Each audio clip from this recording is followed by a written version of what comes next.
This betting strategy is so good, Bet365 restricted me from betting with them. Put simply, I was winning far too much. So in this video, I'm going to reveal the full strategy and share a 52-page account statement with all the bets that got me banned. Hopefully, it will put the naysayers' concerns to bed.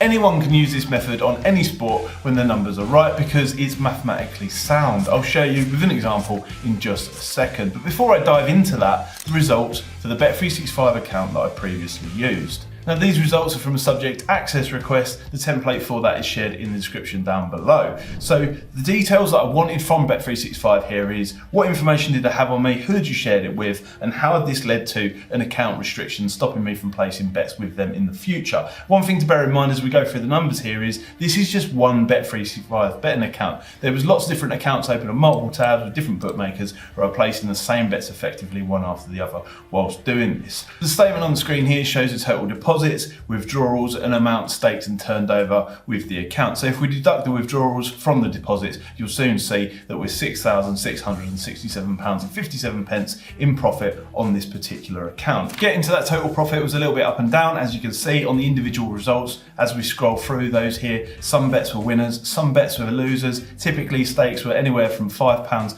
up to around about £100. The vast majority of bets were struck on the greyhound racing, so previous comments that have been on the channel where they say that that's just for mugs is not true. Sorry, I was just trying to help you guys out. But amongst their response, there was only one thing that Bet365 shared that indicated that they had restricted the account. They didn't actually share any other information other than they had made a note on the account to say exchanges sharp. Now from memory, that was around about the time that the account started to experience stake restrictions. For those of you who don't understand what that is, that means that they placed a limit on the amount and size of bets that I could place with Bet365, which was gradually reduced further and further the more that I continued to place bets with this particular account. When asking Bet365 in the chat why this was, they would only tell me trader's decision, which is kind of like code for saying we don't want your business anymore. Now there are no hidden motives or sponsorships in this video for obvious reasons, so if you guys wouldn't mind helping me out by tapping the subscribe button and liking the video down below, it's all I ask. Now these bets were placed back in 2016 when there was far higher tolerance for companies like Bet365 to accept winning bets.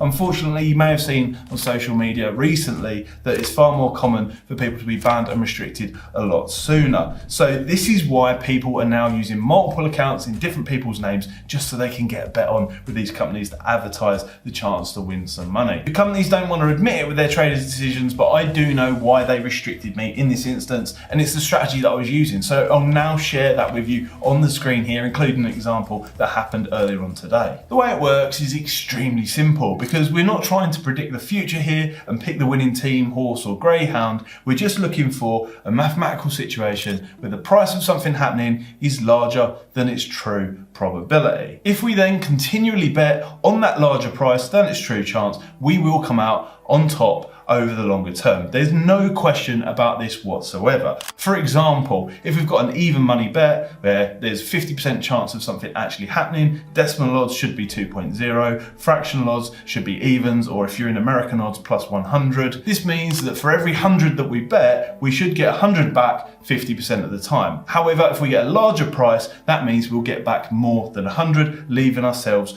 on top overall. Variance will do its thing and play out over a period of time, but it's an undeniable fact that you will win over the longer term. And this is why bookmakers like to ban people or restrict their betting stakes, because what that does is that limits the variance and doesn't allow it to play out, meaning that you're only allowed to lose. It also means that you could have picked a very good bet and lost money on that, something that a lot of people struggle to get their head around. That's why sometimes, in some instances, people have losing betting accounts or haven't won much money at all, and they find themselves getting stake restricted or banned by the sportsbook. It's not fair, it shouldn't be allowed. The government actually allows this to happen and helps the bookmakers do this in the UK, but that's just the way things are. So let's take a look at an example specifically from today where this happened and where you could have made a profit over the longer term if you were placing this bet. So it's Friday the 12th of May and I'm looking at the Greyhounds markets on Bet365 mid-morning here, and the 11.46 at Harlow stands out to me. Now I've put on the screen there Betfair Exchange on the left, for those of you that don't understand that, we'll explain in a second, and Bet365 over on the right.